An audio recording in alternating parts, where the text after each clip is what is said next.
मुझे इस पत्थर के बंधन से मुक्त कर दो। मुझे कोई रास्ता नहीं दिखा रहा कि मैं क्या करूं।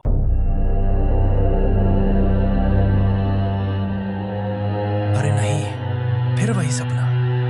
ये मुझे बार बार क्यों दिखाई देता है? खैर छोड़ो, पता नहीं ये सपना क्यों दिखाई देता है। बाहर जाकर गप्पू से ही पूछता हूँ कि आज लकड़ी काटने कहाँ चलना है। अरे गप्पू, आज लकड़ी काटने कहाँ चलना है? कुछ सोचा है क्या? अरे नहीं, दिमाग बिल्कुल काम नहीं कर रहा। तो चलो आज किस्मत के भरोसे ही लकड़ी काटने चले। किस्मत के सहारे उठाए गए उस एक कदम के साथ ही दोनों जंगल की ओर चल पड़े। अब कुछ अनोखा होने वाला था।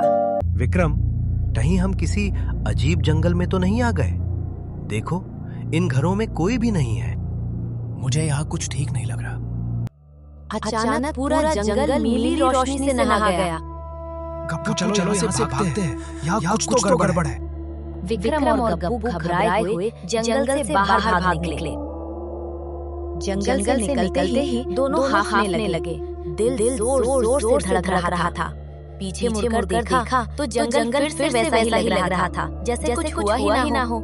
गप्पू ने कांपती आवाज में कहा, विक्रम, जो हमने देखा वो क्या था? विक्रम चुप रहा। उसके चेहरे से साफ था कि ये जंगल अब सिर्फ जंगल नहीं रहा था। इस रहस्य का खुलासा उस गांव में होने वाला था जो जंगल से कुछ ही दूर बसा था। किस्मत ने विक्रम और गप्पू को उस गांव तक पहुंचा दिया। भगवान का शुक्र है, यहाँ कुछ लोग दिखाई दे।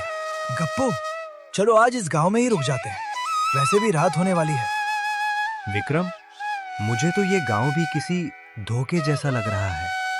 घबराहट में हमारी कुल्हाड़ी भी पीछे जंगल में ही छूट गई। अरे नहीं गप्पू, यहाँ तो कुछ लोग हैं और मुझे ये जगह अजीब नहीं लग रही। चलो उनसे चलकर बात करते हैं।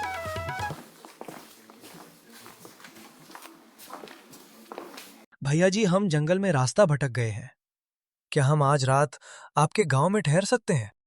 अरे क्यों नहीं भैया, आज आप दोनों हमारे गांव में ही आराम करो। चलो अंदर आओ, तुम लोग बहुत थक गए होंगे। विक्रम ने गांव के रमेश को जंगल में देखी गई हर बात विस्तार से बता दी। रमेश को सारी बात समझ आ गई।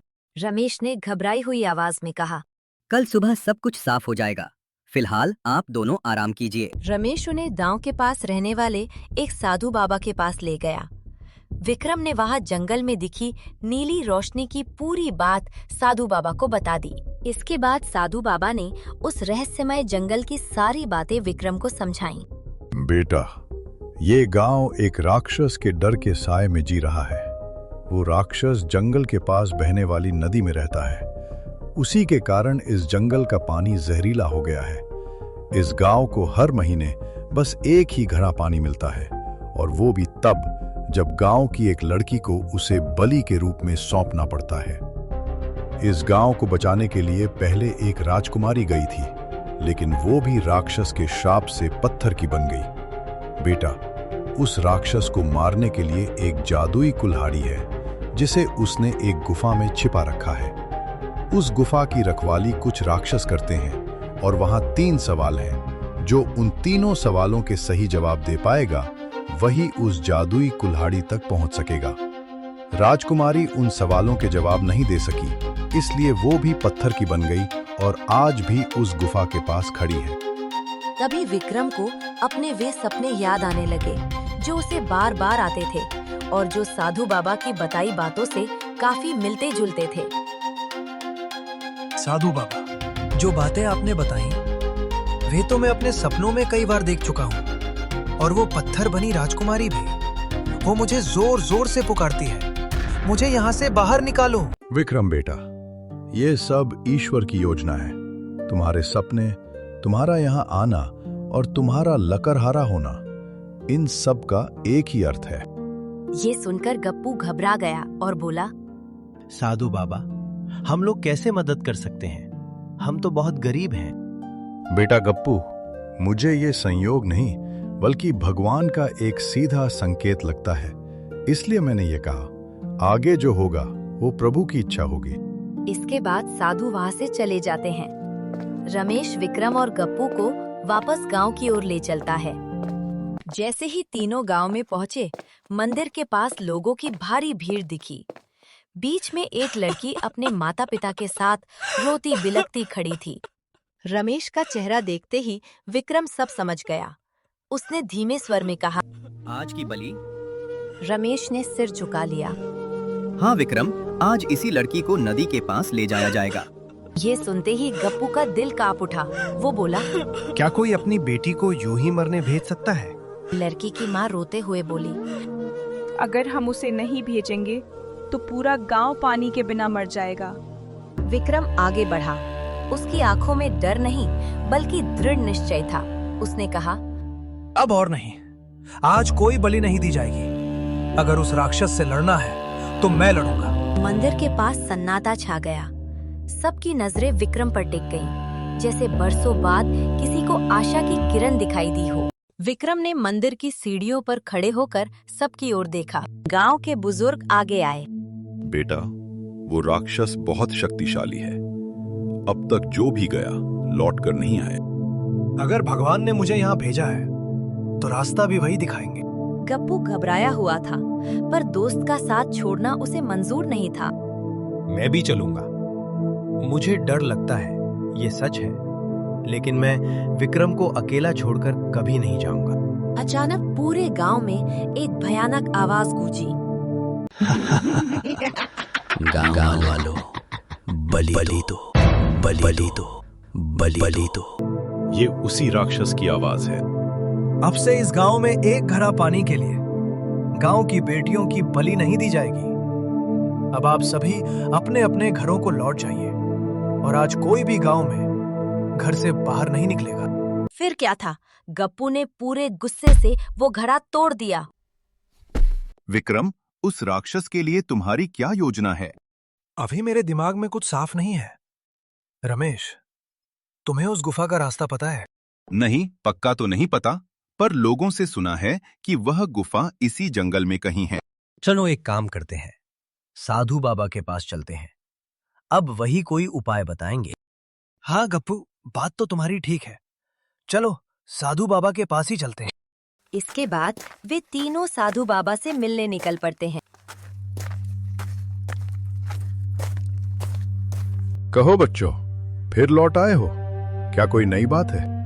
बाबा, मैं उस राक्षस का अंत करने के लिए तैयार हूँ। मुझे बस आपका मार्गदर्शन चाहिए।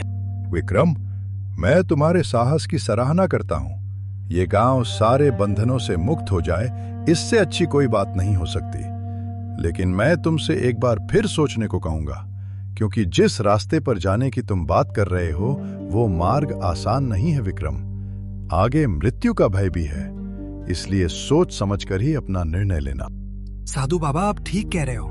मैंने सब कुछ सोच समझकर ही ये कहा है। मेरी आंखों के सामने एक गांव की बेटी को एक घड़े पानी के लिए बलि चढ़ा दिया जाए और मैं चुपचाप देखता रहूं, ये मुझसे नहीं होगा।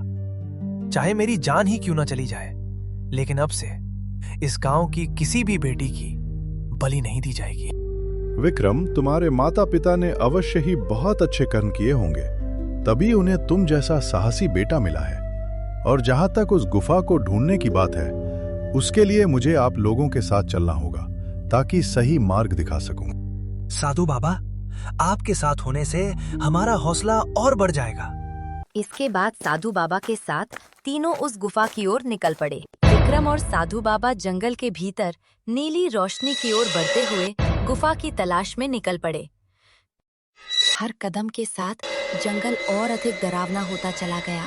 जंगल में जगह जगह कंकालों के बिखरे हुए सर दिखाई देने लगे। जंगल में अचानक गप्पू की नजर सोने के सिक्कों से भरे खड़ों पर पड़ी। चमकती हुई दौलत देखकर उसका मन डगमगा गया। विक्रम, देखो कितने सारे सोने के सिक्के हैं। इनसे हमारी सारी तकलीफें खत्म हो सकती हैं। गप्पू, जरा ऊपर देखो। इन सोने के सिक्कों के लालच में लोग कंकाल बन गए।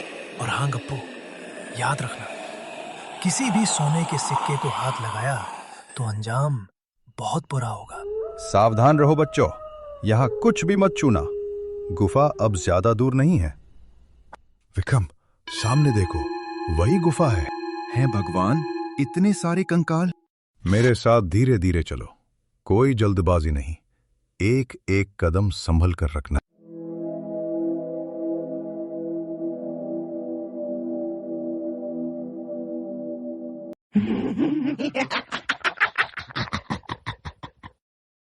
बाबा, ये कंकाल कहीं हमें मार तो नहीं देंगे? रमेश बेटा, डर को अपने मन पर हावी मत होने देना। ये कंकाल हमें डराने के लिए नहीं, बल्कि हमें सच्चाई दिखाने के लिए। यही वो मासूम बेटियां हैं जिनकी बलि उस राक्षस ने ली है। अगर आज हम पीछे हट गए तो इन आत्माओं को कभी शांति नहीं मिलेगी। विक्रम ये सब देखकर आग बबूला हो गया और गरजते हुए बोला, अब बहुत हो चुका। इन मासूम बेटियों की बलि और इस गांव का डर आज यहीं खत्म होगा। चाहे मेरी जान चली जाए, लेकिन उस राक्षस का अंत मैं आज जरूर करूंगा। साधु बाबा ने गहरी नजर से विक्रम को देखा। बिल्कुल बेटा, याद रखना, ये जंगल ताकत नहीं, साहस और संयम की परीक्षा लेता है। रमेश ने डरते डरते कहा, तो फिर चलें बाबा, मुझे यहाँ रुकना अच्छा नहीं लग रहा। हाँ बेटा, बस मेरे पीछे पीछे चलो और जो भी दिखे उसे नजरअंदाज करो।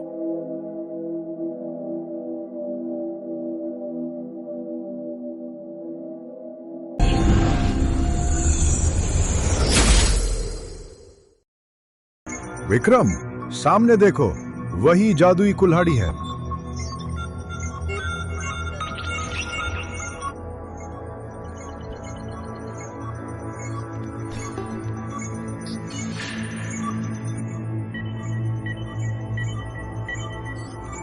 देखने के लिए धन्यवाद।